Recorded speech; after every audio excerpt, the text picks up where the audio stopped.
안녕하세요. 오늘은 6주차 실습을 진행을 할 건데요. 지난주에는 RSA를 그냥 파이썬을 이용을 해서 실습을 했었잖아요.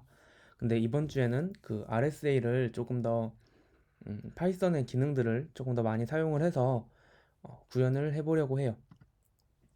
우선 RSA의 알고리즘 순서를 보면 P와 Q를 구하는 거, 그리고 N을 구하는 거, 그리고 PN, E랑 D를 찾는 것까지 이 과정들은 모두 RSA에서 세팅을 하는 과정이잖아요. 그 퍼블릭 키와 프라이빗 키를 얻기 위해서 세팅을 하는 과정이라고 생각을 하시면 돼요. 그래서 우선 첫 번째로 세팅을 하는 함수를 만들어 줄 건데, 파이썬에서는 이렇게 definition의 약자인 그 def를 사용을 해서 함수를 정의할 때 사용을 하고요.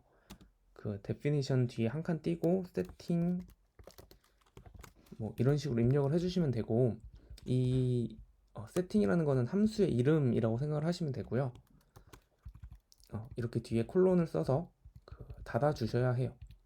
그리고 우리가 세팅을 할 때 P와 Q는 보통 매우 큰 두 소수로 우리가 직접 정의를 하잖아요. 그래서 P와 Q를 구하는 과정은 우리가 정의를 한다고 치고 P랑 Q를 이렇게 세팅이라는 함수에 인자로서 파라미터로서 넣어줄게요. 근데 그냥 이렇게 P와 Q로만 써도 파이썬은 충분히 동작을 하고 얘가 이제 무슨 타입인지 확인을 해서 동작을 하게 돼요.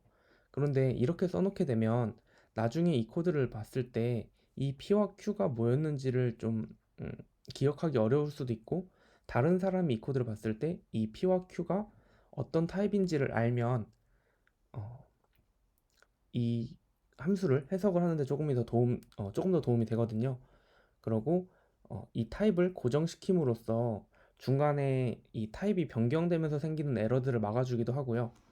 그래서 이 인자 뒤에 콜론을 찍고 그 인자에 타입을 입력을 해줍니다.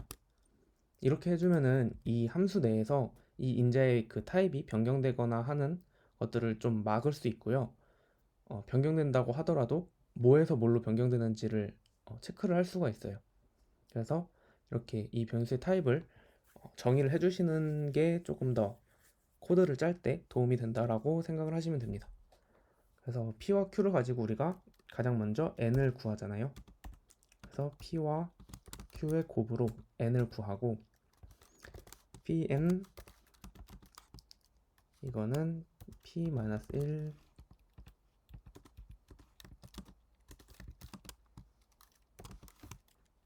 Q-1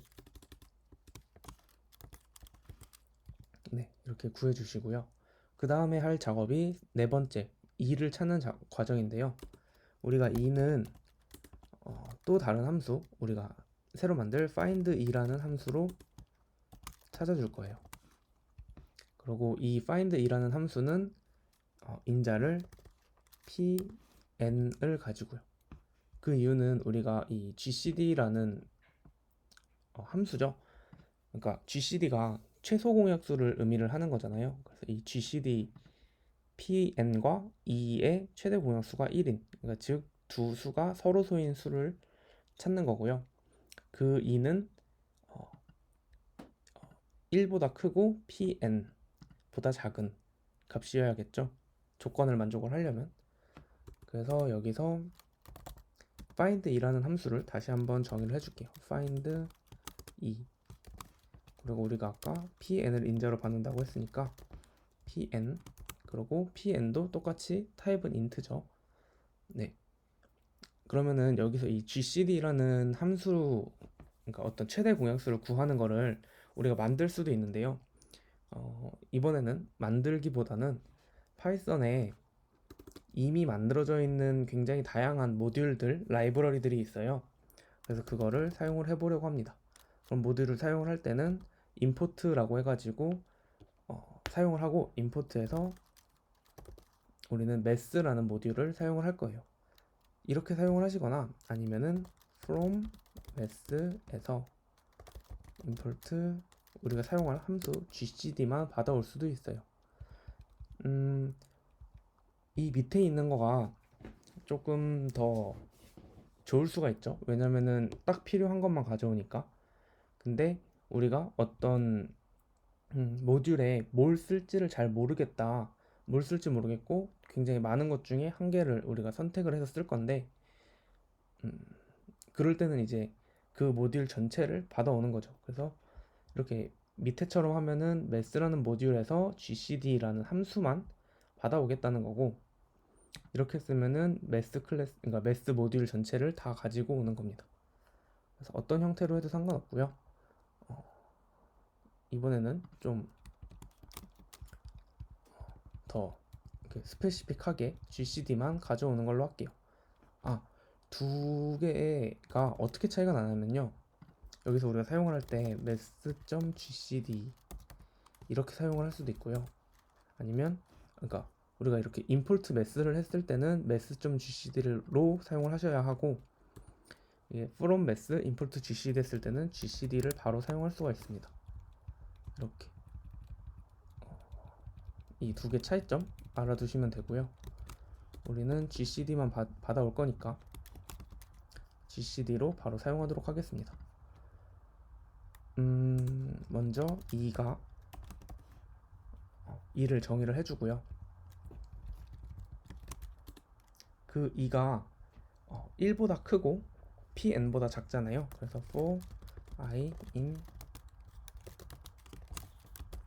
2부터 pn까지 반복을 시킬 거고 이 상태에서 만일 gcd가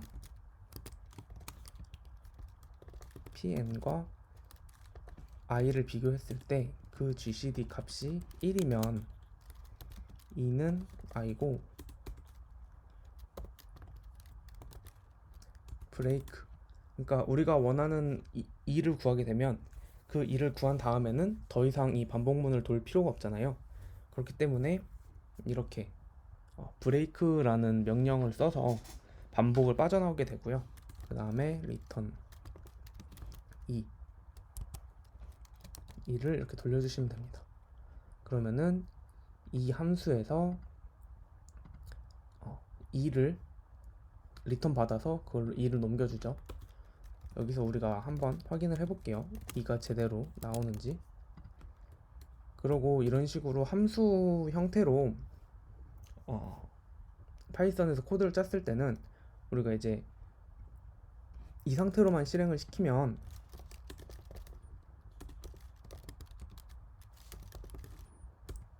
아무런 것도 실행이 되지 않아요. 그러니까 얘는 그냥 어떤 일을 하는 함수일 뿐이고 얘도 어떤 일을 하는 함수일 뿐이거든요. 그래서 이 함수를 우리가 사용을 해줘야만 이 함수가 기능을 하게 되는 거예요. 그래서 그 파이썬에서는 메인 함수를 이런 식으로 정의를 합니다.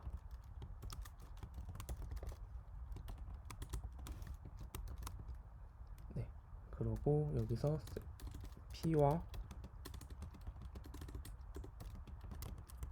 지난주에도 했던 p랑 q는 11과 13으로 설정을 할게요.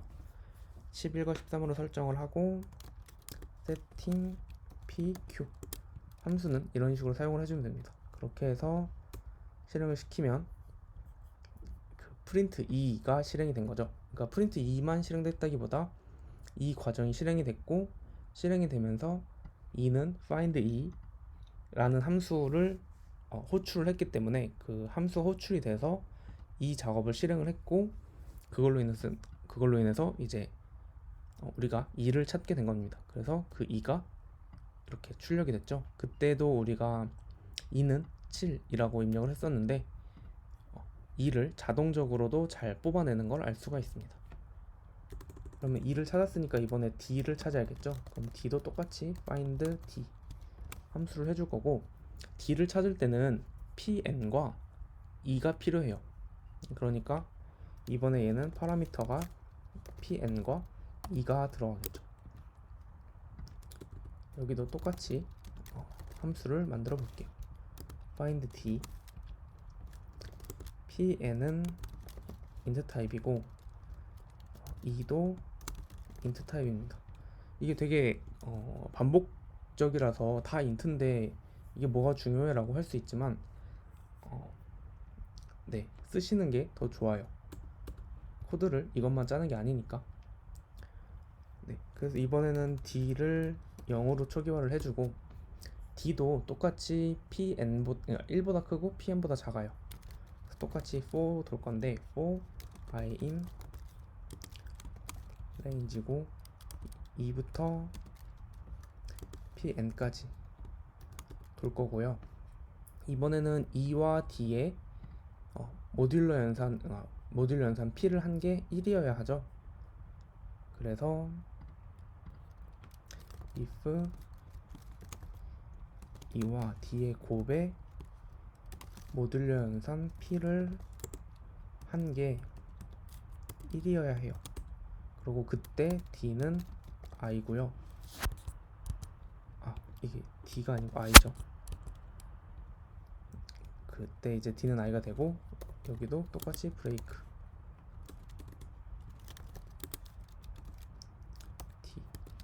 D를 해주고 여기서 또 우리가 확인을 해볼게요. D 똑같이 실행을 하면 D가 103. 우리가 지난주에도 D를 할 때 여기서 구해졌던 D가 103이었던 거를 기억을 하실 거예요. 네, 그래서 D도 자동적으로 잘 뽑혀 나오는 걸 알 수 있습니다. 그러면 우리는 이제 퍼블릭 키와 프라이빗 키를 구할 준비가 다 되어 있는 거예요. 근데 우리가 퍼블릭 키와 프라이빗 키에서 중요한 게 뭐라고 했었죠? 그 n과 e와 d 세 개만 중요해요. 그래서 세팅이라는 함수에서는 n과 d와 e만 넘겨줄 거예요. n과 e와 d로 하죠. 순서대로 넘겨줄 거고, 이 세팅이라는 함수에서 n과 e와 d 이렇게 받아올 거고요. 근데 사실 이렇게 간단한 거에서는 이 n과 세팅 안에 있는 n이 같으니까 그냥 상관이 없는데, 이게 이제 나중에 조금 더 프로젝트가 커지고 그러다 보면 여기서 쓰는 n과 이 안에서 쓰는 n이 겹치는 경우에 문제가 생길 수가 있어요. 그래서 지금은 그렇게 크게 뭘 고치거나 하진 않겠지만 프로그래밍을 나중에 어떻게 배우시면 전역 변수라는 게 있고 지역 변수라는 게 있잖아요. 전역 변수는 이 프로그램 전체에서 사용을 하는 변수고, 지역 변수는 함수 안에서만 사용을 하는 변수예요. 근데 그 변수 이름이 동일하면 헷갈려요.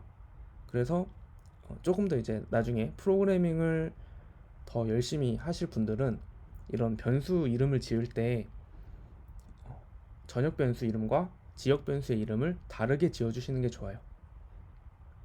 네. 그래서 이런 것들이 이제 공유되지 않게, 변수명이 공유되지 않게 해주시고, 네, 뭐 우선은 그렇게라고 생각해 주시면 됩니다.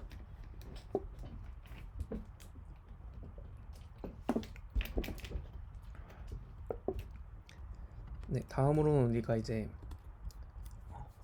n과 e와 d를 다 구했으니까 이제 암호화할 준비, 복호할 준비가 다 된 거예요.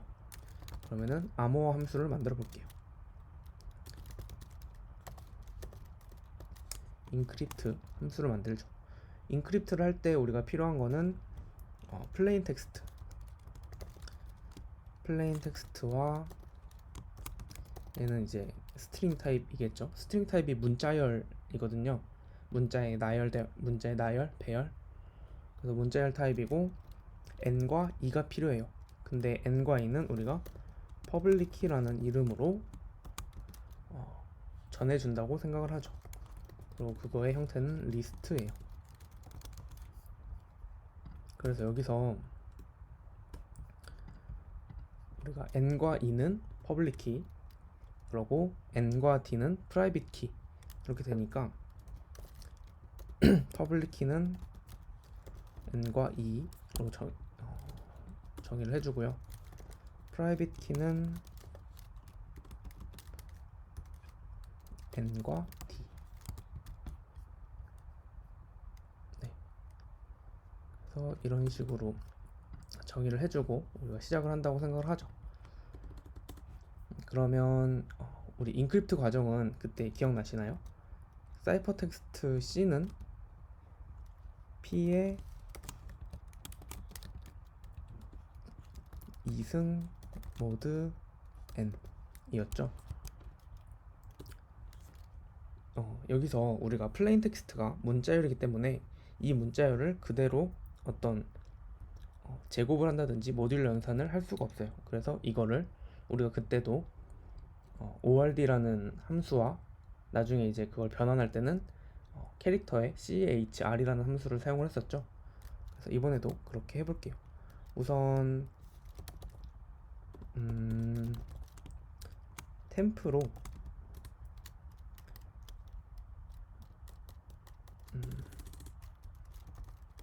플레인 바이츠라는 이름으로 만들어주죠. 그러고 여기서 이제 이 플레인 텍스트를 바꿀 건데 제가 지난주에는 어떻게 했었죠? 그냥 이렇게 사용을 했었네요. 이번에도 똑같이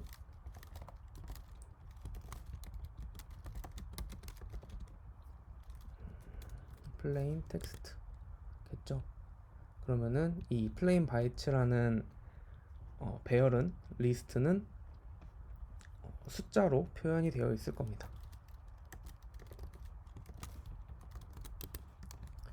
그래서 확인을 해보죠.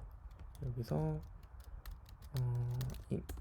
우리가 인크립트된 우선은 그냥 확인을 하죠.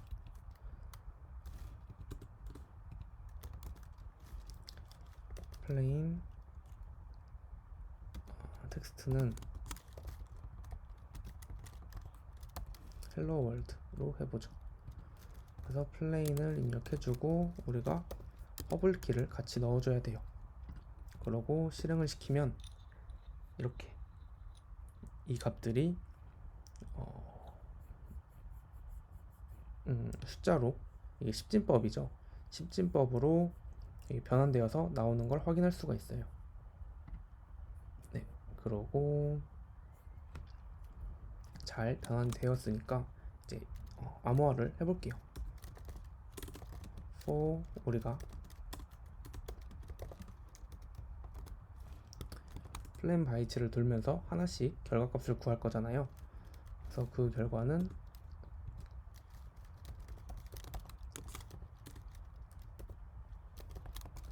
사이퍼 바이츠라는 것에 넣을 거고 사이퍼 바이츠에 어펜드 해줄 거고 어떤 걸 어펜드 해줄 거냐면 i에 2를 제곱을 하고 그거를 n으로 나눈 거를 해줄 거예요. 근데 이 2는 어디 있죠? 퍼블릭 키라는 거의 배열의 첫 번째 원소예요. 그러니까 1번째 원소예요. 이 리스트는 얘는 0번이고 얘가 1번이거든요. 그래서 0, 1이라서 2는 1번째 원소예요. 1번 원소. 그래서 퍼블릭 키의 1번 원소고요. n은 0번 원소죠. 그래서 퍼블릭 키의 0번 원소예요. 이렇게 해주고 사이퍼 바이츠를 리턴을 해주시면 그래서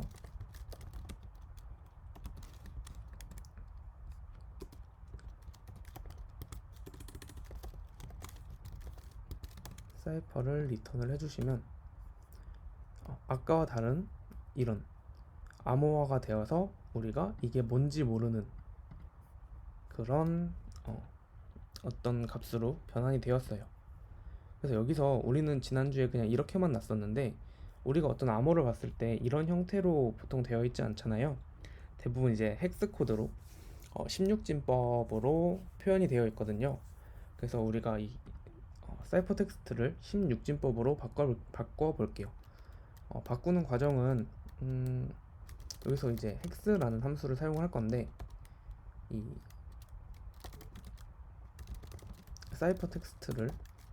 사이퍼를 돌면서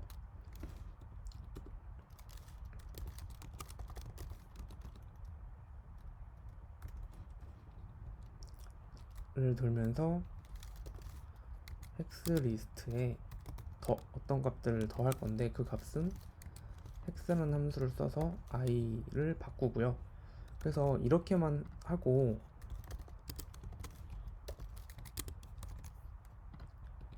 출력을 해보시면 이런 식으로 나와요. 다 앞에 0x가 붙거든요. 근데 이 0x가 붙는다는 것 자체가 어떤 16진법이다 라고 얘기를 해주는 거거든요. 0x가 붙는 게.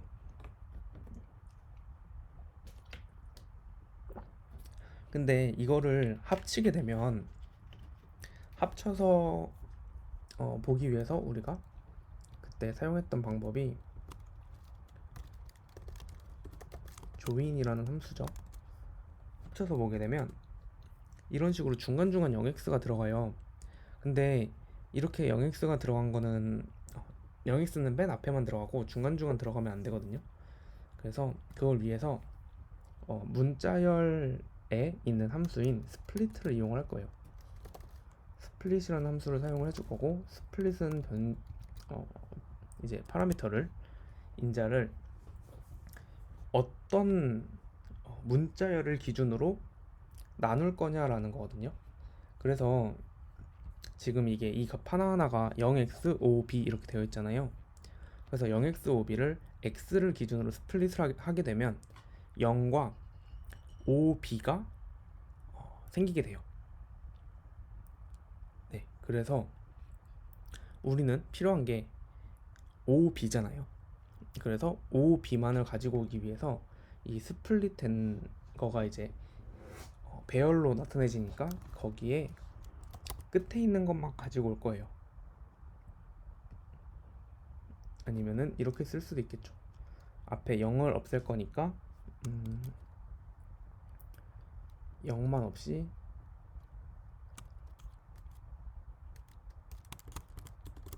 1부터 가지고 오겠다, 이런 식으로 써줄 수도 있는 거죠. 그래서 마이너스 1을 할게요. 마이너스 1을 조금 더 많이 써요. 뒤에 있는 거. 마이너스 1은 뒤에서 첫 번째 거라고 생각을 해주시면 되고, 그렇게 했을 때 얘를 프린트 해주시면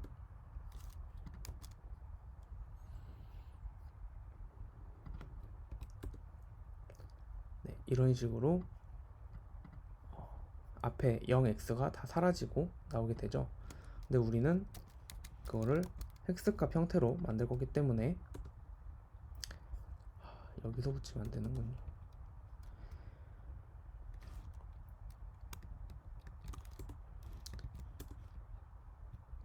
이 조인 앞에 이것도 지금 우리가 방금 느낀 거와 같이 이런 식으로 사용이 돼요. 그러니까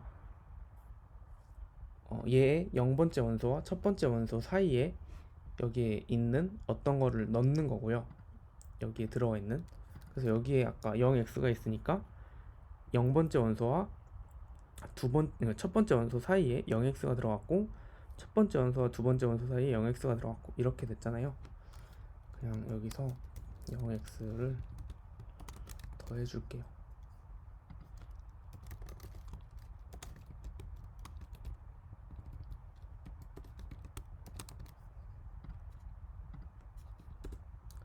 이런 식으로 하면 0x로 해서 헥사값이 잘 표현이 되는 걸 우리가 이제 알 수 있죠.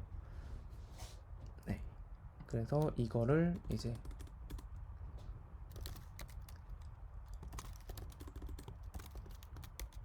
헥스 텍스트라고 넣어주고요.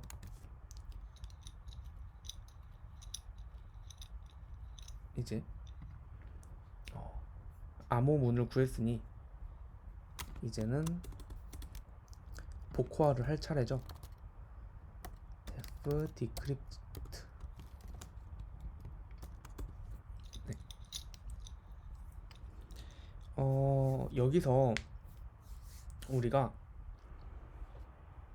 이 헥스 텍스트를 구했는데, 헥스 텍스트를 그냥 드리면, 그러니까 이거를 이제 복호할 때 사용하는 방법을 알려드리지 않고 그걸 과제로 낼 거거든요.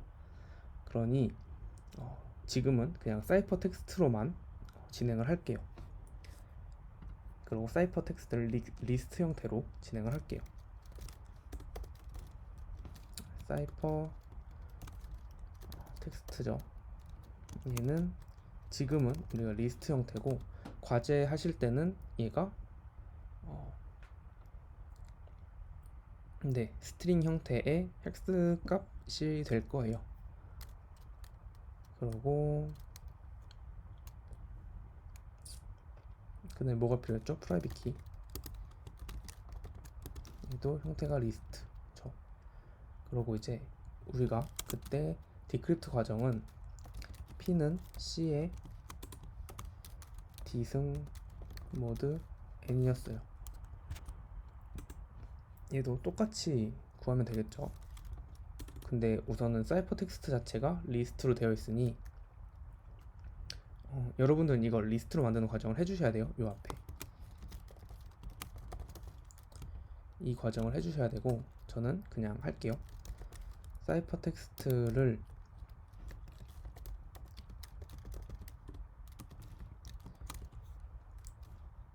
돌 건데 여기 우리가 구분을 해드릴게요.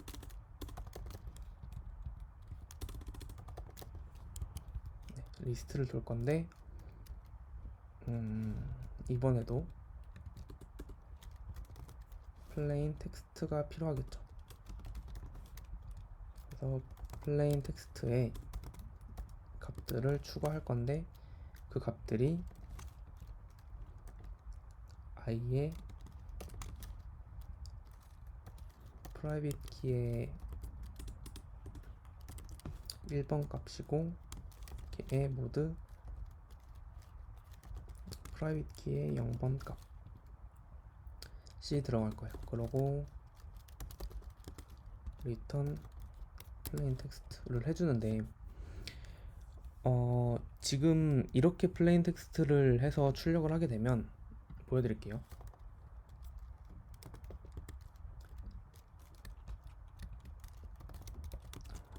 디크립트된 plain 텍스트라고 하죠. 구분을 하기 위해서 얘는 디크립트 과정을 거칠 거고요. 걔는 사이퍼가 들어갈 거고 프라이빗 키가 들어갈 거예요.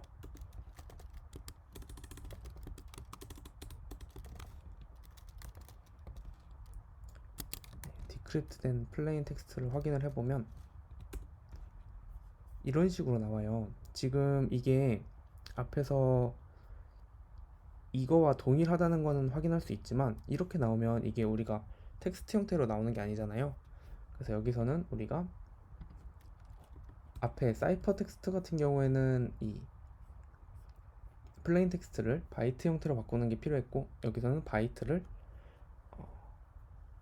다시 문자열로 바꾸는 과정이 필요하겠죠. 그래서 플레인 텍스트 여기서도 이게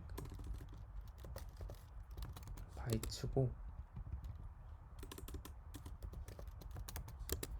바이트인데 텍스트고 얘는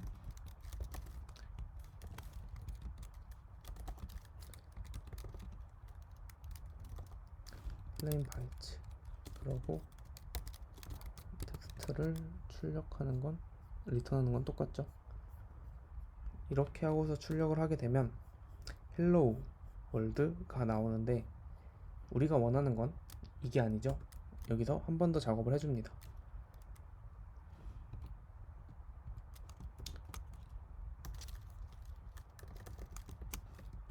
조인을 써서 이 값들을 붙여줄게요. 그러면 그 값이 이렇게 헬로 월드로 잘 출력이 되게 됩니다. 네. 그래서 오늘은 지난주에는 이제 우리가 E와 D를 자동으로 구한다기보다 E 같은 경우도 이제 우린 그때 아까 최소 공역수라는 개념을 사용 안 하고 이미 제가 구해 왔었죠. 근데 이제는 E와 D도 자동으로 구할 수 있고, 지난번에는 이렇게 그냥 순차적으로만 파이썬 파일이 코드가 진행이 됐었는데 이제는 이렇게 함수 형태로 사용을 해가지고 이거를 나중에 재사용을 할 수 있는 형태로 만들어 봤어요. 이 재사용을 할 수 있다는 것 자체가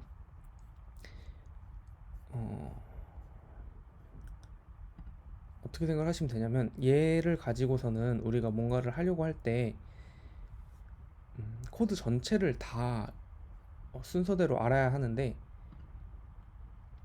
얘는 이 설명은 조금 이상할까요? 뭐, 하여튼 이런 함수형으로 바꾸면서 조금 더 코드를 읽기가 좋아졌고, 뭔가 변경을 할 때도 여기서 이제 toList라는 함수를 만들어 주시기만 하면 나머지 것들은 건드리지 않아도 얘가 충분히 제 기능을 한다고 이제 확인할 수가 있어요. 기능을 하겠죠. 네, 그래서 이런 식으로 이제 이번 주는 함수형을 사용을 하는 걸로 파이썬 코드를 짜봤고, 이번 주 과제는 조금 어려울 수 있어요. 그리고 이번 주에 도전 과제를 드린다고 했었는데, 이번 주에 일반 과제는 제가 이 클래스에 업로드 해드리는 헥스 스트링을 가지고 원본 텍스트로 출력을 하는 거예요. 그래서 그거를 저한테 메일로 보내주시면 돼요. 제 메일은 똑같이 이제 이 클래스에 업로드를 해놓을게요. 메일로 보내는 이유는 이전처럼 그냥 뭐 올리시거나 깃허브에 이슈에 이제 코멘트를 다는 식으로 하시게 되면 뒷사람이 그걸 보고 답을 알아버릴 수가 있잖아요. 그래서 그런 걸 이제 방지하기 위해서 저한테 메일로 따로 보내주시고, 도전 과제 같은 경우에는 P와 Q를 제가 다른 걸 사용을 해서 다른 플레인 텍스트를 암호화를 해놨어요. 그래서 이 P와 Q를 찾으시는 과정, 그러니까 어떻게 보면 해킹하는 과정인 거죠. 이 RSA라는 게 굉장히 단순한 알고리즘이다 보니까 얘를 암호로서의 효용성을 가지게 하는 게 이 P와 Q가 굉장히 큰 두 소수예요. 그래서 얘가 막 이런 식의 소수고 막 이런 식의 소수란 말이죠. 소수인데 2가 나오네요. 어쨌든 이 두 개가 소수라고 생각하면 이 두 소수의 곱을 인수분해하는 게 굉장히 어려워서 얘가 암호로서의 효용성을 가지는데, 그러다 보니까 이 RSA는 해킹을 하는 것 자체가 굉장히 쉬워요. 브루트 포스 방법으로 하면 되고, 대신에 그 시간이 굉장히 오래 걸리는 거죠. 그래서 그 과정을 한번 해보시라고 도전 과제를 드리는 거고, P와 Q는 조건이 있잖아요. 그죠? 어떤 소수예요. 소수. 그래서 도전 과제는 설명을 드리면 P와 Q 두 소수를 찾는 건데, 어떤 소수를 찾아서 그 두 소수를 고르세요. 근데 제가 그래도 이렇게 큰 걸 하면 시간도 오래 걸리니까 제가 선택한 소수는 세 자릿수 소수입니다. 세 자릿수 소수 두 개를 가지고 했고요. 그거는 시간이 많이 안 걸려요. 그래서 소수를 찾아서 하시면 되고, 그 소수를 찾는 법을 잠깐 소개를 드리면, 이 에라토스테네스의 체라는 게 있는데, 체가 우리가 생각하는 그 뜰채 이런 거 그 체예요. 그래서 옆에 얘가 돌아가고 있는 걸 보면 이 알고리즘은 우선 가장 첫 번째로 2부터 선택을 해서요. 2를 선택을 하면 그 2의 배수들을 다 제거를 해요. 그러고 그 다음에 남아있는 게 3이 남아있겠죠. 그러면은 3을 선택을 하고 3의 배수를 전부 다 지워요. 다음에 4를 선택을 해야 되는데 4는 2 때문에 지워졌죠. 그래서 그러니까 지워졌기 때문에 5가 선택이 돼요. 그래서 5를 선택을 하고 5의 배수를 다 지워요. 이런 식이에요. 7을 선택하고 7의 배수를 다 지우고, 그 다음에 8은 2 때문에 제거됐고, 9는 3 때문에 제거됐고, 10은 2 때문에 제거됐고, 그 다음에 11을 선택하고 나머지 배수를 다 지워요. 뭐 이런 식으로 반복을 해서 결국 남아있는 이 것들이 소수다, 이렇게 구할 수 있거든요. 그래서 이 알고리즘을 사용을 하면 소수를 구하는 게 굉장히 또 어떻게 보면 간단하기 때문에 소수를 구해서 그 소수를 소수 두 쌍을 넣어야겠죠. 그 쌍을 넣어서 이 RSA를 여러 번 반복해서 돌려보세요. 그 반복해서 돌리기 위해서 얘를 약간 반복하기 편하도록 이런 함수 형태로 만든 거고요. 그래서 반복을 해서 P와 Q를 찾으세요. 그러고 그걸로 복화를 해서 제대로 된 스트링을 찾으세요. 그 과정이 도전 과제입니다. 시간은 조금 오래 걸릴 텐데, 그러니까 실행되는 시간, 실행 시간이 오래 걸리고, 그냥 간단하게 우리가 이 코드를 짜서 돌리기만 하면 되는 거다 보니까 실제로 알고리즘을 구상을 해서 코드를 돌리는 과정은 그렇게 오래 걸리지 않을 거예요. 네. 그리고 물론 이제 그 나온 그 결과값이 진짜 제대로 복화가 됐는지 안 됐는지를 확인을 하는 과정도 필요하겠죠. 그 과정에서 어떤 이상한 수를 넣었을 때 에러가 생길 수도 있고, 네, 그런 것들을 다 처리를 할 수 있어야 한다고 생각을 해서, 네, 그게 도전 과제입니다. 그렇게 해보시면 될 것 같아요. 그리고 얘도 똑같이 한번 코드를 입력을 해보시고, 그러니까 작성을 해보시고, 똑같이 이제 이슈 게시판에 업로드를 해주세요.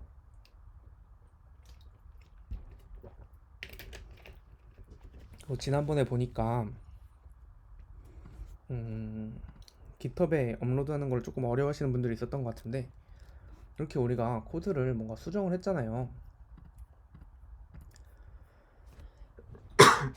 네, 코드를 수정했으면 똑같이 git add 해주시고, 우리가 만든 파일이 잘 업로드 됐는지 확인을 하고, 그 과정에서 잘 올라가 있고 git 리모트도 되어 있으니까 git commit 해주시고,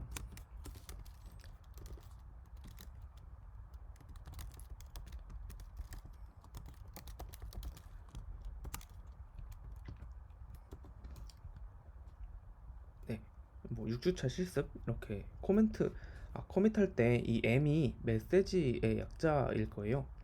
그래서 이 뒤에 써있는 이 커밋 메시지는 아무거나 쓰셔도 됩니다. 커밋 해주시고 push origin main,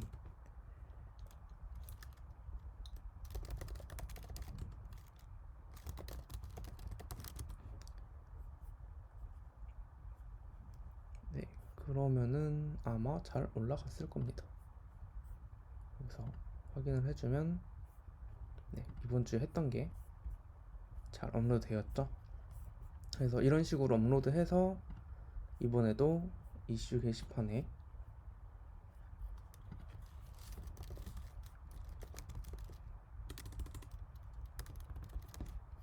업로드 해주시면 됩니다.